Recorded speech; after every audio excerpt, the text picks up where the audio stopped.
नमस्कार मित्रांनो, स्टार प्रवाह वाहिनीवरील लोकप्रिय मालिका लक्ष्मीच्या पावलाने मालिका खूपच प्रेक्षकांची आवडती आहे.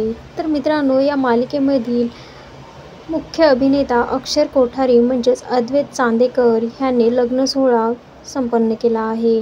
नुकतंच त्याने त्याच्या सोशल मीडिया अकाउंटवरती याचे फोटोज देखील शेअर केले आहेत. अद्वैतची खऱ्या जीवनातील ही बायको खूपच सुंदर दिसते. ती दिसायला अप्रतिम दिसत आहे. दोघांची जोडी धम्माल दिसत आहे. यांच्या चाहत्यांनी आणि त्यांचे शुभेच्छुकांनी त्यांना कॉंग्रॅच्युलेशन म्हणून शुभेच्छा देखील दिल्या आहेत. तर मित्रांनो, तुम्हाला लक्ष्मीच्या पावलाने या मालिकेतील अक्षर कोठारेची भूमिका आवडते का? हे आम्हाला कमेंट करून नक्की कळवा. आणि हो, याचबरोबर चॅनलला नवीन असाल तर सबस्क्राईब करा. अद्वैत याची त्याची खऱ्या जीवनातील बायको ही कशी वाटत आहे हे देखील नक्की सांगा.